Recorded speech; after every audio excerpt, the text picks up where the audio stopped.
Hello everyone, welcome to our channel will education and updates. आज की इस video में हम सेल ऑर्गेनेली के बारे में डिस्कस करेंगे। सेल ऑर्गेनेली जैसे गाइस, सबसे पहले हम बात करते हैं माइटोकॉन्ड्रिया की। ठीक है, वन बाय वन हम डिस्कस करेंगे सेल ऑर्गेनेली। सबसे पहले माइटोकॉन्ड्रिया। माइटोकॉन्ड्रिया क्या होता है? अगर हम माइटोकॉन्ड्रिया के बारे में देखें कि जैसे माइटो को हम टू पार्ट्स में डिवाइड करें, माइटोज, कॉन्ड्रोन्स। माइटोज का मीनिंग क्या है? थ्रेड। कॉन्ड्रोन्स, ग्रैनुलर। इसका मीनिंग क्या हुआ? Thread, granular. इन दोनों से मिलकर क्या बन गया? Thread, granular. कि जैसे धागे। थ्रेड का मतलब क्या होता है? धागे। ठीक है गाइज। अगर हम बात करें कि माइटोकॉन्ड्रिया की डिस्कवरी किसने की? माइटोकॉन्ड्रिया की डिस्कवरी एल्बर्ट वोन कोलिकर ने की। कब की? 1857 के अंदर। और सबसे मेन पॉइंट क्या है गाइस कि माइटोकॉन्ड्रिया को हम क्या बोलते हैं? Power house of a cell. Mitochondria को हम बोलते हैं पावर हाउस ऑफ सेल। और ये क्या है? डबल मेम्ब्रेन स्ट्रक्चर होता है इसका स्ट्रक्चर। और कैसा होता है? रोड लाइक स्ट्रक्चर होता है। और ये क्या है? प्लांट और एनिमल के अंदर ये प्रेजेंट होता है। और ये क्या है? यूकैरियोटिक सेल के अंदर प्रेजेंट होता है। ठीक है गाइज, लास्ट वीडियो में हमने माइटोकॉन्ड्रिया के बारे में डिस्कस किया था और इसमें हमने थोड़ा और डिस्कस कर लिया। ठीक है, उसके बाद हम बात करते हैं सेकंड सेल ऑर्गेनेली के बारे में। अगर हम बात करेंगे तो सेकंड क्या है? लाइसोसोम। अगर हम लाइसोसोम के बारे में डिस्कस करें गाइस, लाइसोसोम क्या होता है? लाइसोसोम को हम क्या बोलते हैं? सुसाइडल बैग ऑफ सेल, कोशिका की आत्महत्या की थैली। लाइसोसोम को हम क्या बोलते हैं? Suicidal bag of cell. जो ये सेल होते हैं, ये सेल अगर डैमेज हो जाते हैं हमारी बॉडी के अंदर, अगर ये सेल डैमेज हो जाती है तो इनको रिपेयर करने के लिए प्रोटीन की हेल्प चाहिए होती है। प्रोटीन की हेल्प से हम इनको क्या कर सकते हैं? रिपेयर कर सकते हैं। उसके बाद एक एंजाइम होता है गाइस, हाइड्रोलाइटिक एंजाइम। ठीक है, हाइड्रोलाइटिक एंजाइम का क्या काम होता है? हाइड्रोलाइटिक एंजाइम का काम देखो गाइस, क्या है ये? Removes all the damaged and non working cells with the help of hydrolytic enzyme. जो सेल्स होते हैं जो डैमेज सेल्स होते हैं उनको रिपेयर करने के लिए प्रोटीन की हेल्प चाहिए होती है। अगर ये सेल्स रिपेयर नहीं होते, उनको रिमूव करने के लिए, जो डैमेज्ड और नॉन वर्किंग सेल होते हैं उनको रिमूव करने के लिए कि एक एंजाइम की ज़रूरत होती है। उस एंजाइम का क्या नाम है गाइस? Hydrolytic enzyme. ठीक है, और अगर हम बात करें कि lysosome, who discovered lysosome? Lysosome की डिस्कवरी किसने की थी? लाइसोसोम की डिस्कवरी की थी डी डुवे। ठीक है, उन्होंने क्या किया था? लाइसोसोम के बारे में हमें बताया था। ये एक साइंटिस्ट थे। उसके बाद हम बात करते हैं प्लास्टिड्स। थर्ड, प्लास्टिड्स के बारे में बात करती है। प्लास्टिड्स को हम हिंदी में क्या बोलते हैं? लवक। ठीक है, ये क्या है? प्लांट सेल के अंदर ये प्रेजेंट होता है। प्लास्टिड्स क्या होता है? ये प्लांट सेल के अंदर प्रेजेंट होता है। अगर हम बात करें कि प्लास्टिड्स के कितने टाइप होते हैं, प्लास्टिड्स के 3 टाइप्स होते हैं। सबसे पहला टाइप क्या है? क्लोरोप्लास्ट, जिसको हम हरित लवक बोलते हैं। सेकंड टाइप क्या है? क्रोमोप्लास्ट, जिसको हम वर्णी लवक बोलते हैं। थर्ड क्या है गाइस? ल्यूकोप्लास्ट, जिसको हम अवर्णी लवक बोलते हैं। अब इनको वन बाय वन डिस्कस करेंगे। ठीक है, सबसे पहले हम बात करते हैं क्लोरोप्लास्ट। क्लोरोप्लास्ट क्या होता है? ये जैसे हरित लवक है।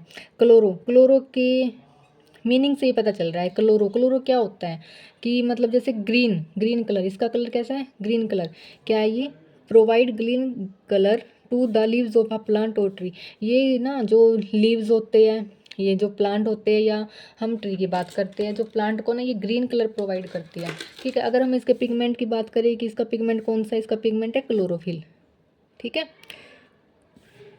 उसके बाद हम ये क्लोरोफिल क्या करता है? क्लोरोफिल जो प्लांट्स होते हैं ना उनको ग्रीन कलर प्रोवाइड करता है। उसके बाद हम सेकंड पॉइंट की बात करते हैं क्रोमोप्लास्ट। क्रोमोप्लास्ट क्या होता है? वर्णी लवक। ये क्या करता है? ये तो क्या है? क्लोरोफिल तो क्या करता है? ग्रीन कलर देता है। किसको? प्लांट को। और क्रोमोप्लास्ट के अंदर क्या बताया इसने कि जो पेड़ है उनको, जैसे उनके पत्तियों को छोड़ के, जिसने लीव्स के बारे में बताया, लेकिन लीव्स को छोड़ के पेड़ के जो बाकी हिस्सों का रंग है ना, उनको जो कलर देता है वो क्या है? क्रोमोप्लास्ट। जो पेड़ के जो बचे हुए उस हिस्से हैं उनको कलर देता है ये। और एग्जाम्पल हम जैसे देखें कि फ्रूट, स्टेम, पार्ट। ठीक है, जैसे स्टेम है, तना है, उसको कलर देगा। फ्रूट को कलर कैसे देते हैं? बस लीव्स को कलर कौन देगा? क्लोरोप्लास्ट। और जो पेड़ के बाकी हिस्से बचे हुए उनको कलर कौन देता है? क्रोमोप्लास्ट। जैसे provide colour to the different parts of a plant like fruit stem, ठीक है। अगर हम बात करें कि कैरेट, कैरेट के अंदर कौन सा कलर होता है, कैरोटीन, ठीक है गाइज। अगर ये भी क्वेश्चन आ जाता है कई बार एग्जाम में, कंफ्यूजिंग फैक्ट, जैसे कुछ भी कंफ्यूज करने के लिए वो दे देते हैं कि जैसे हेयर और नेल में कौन सा प्रोटीन होता है, कौन सा होता है, कैराटीन।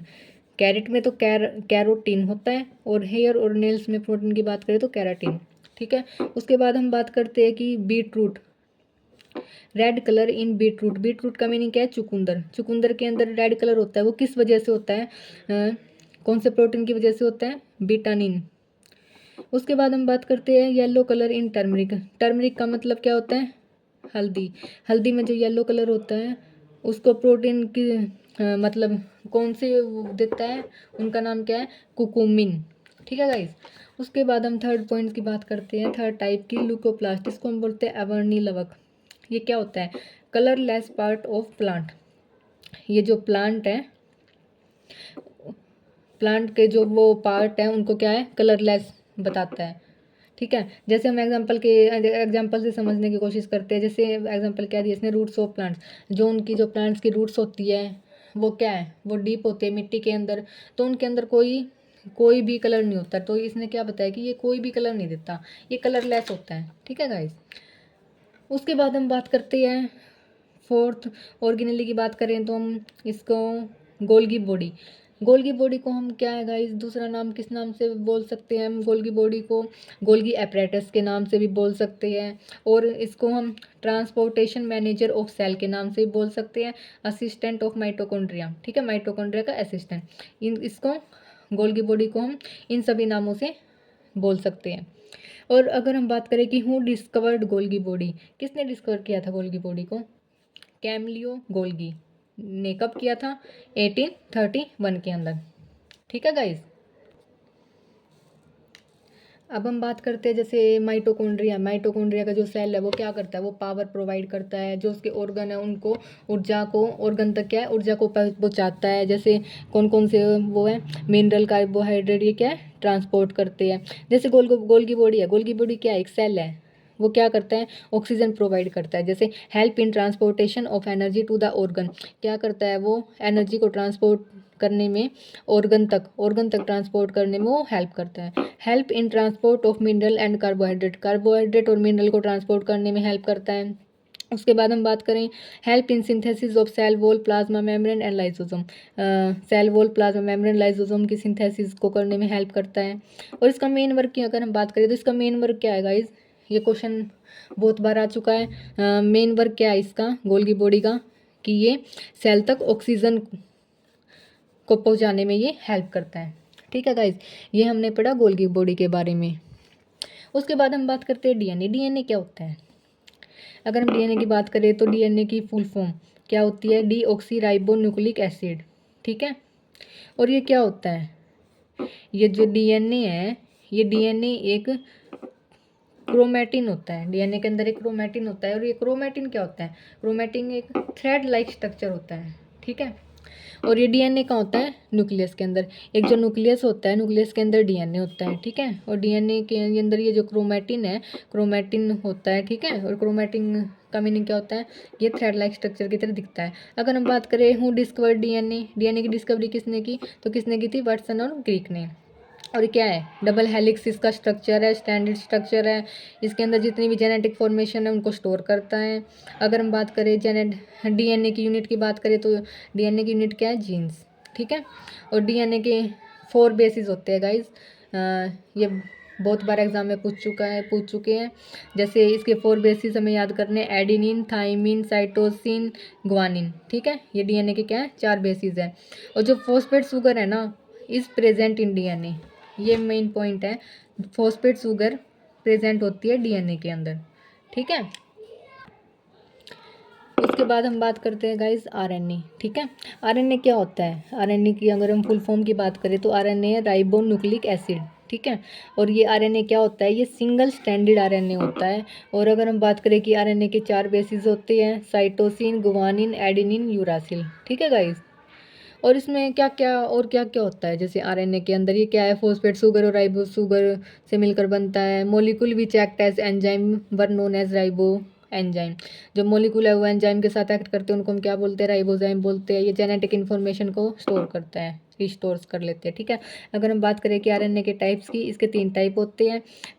जैसे पहला है मैसेंजर आरएनए, जिसको हम mRNA से भी डिनोट कर सकते हैं। सेकंड है राइबोसोमल आरएनए, जिसको हम स्मॉल आर आरएनए से डिनोट कर सकते हैं। और ये क्या करता है, ये प्रोटीन की सिंथेसिस करने में हेल्प करता है।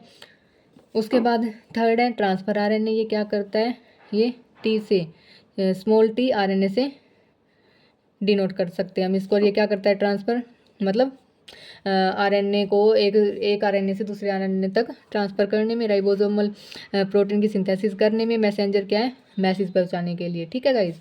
आज की वीडियो में हम इतना ही करेंगे, और जो बचे हुए ऑर्गेनेली है उनको हम नेक्स्ट वीडियो में कंटिन्यू करेंगे, ठीक है गाइज। Thank you.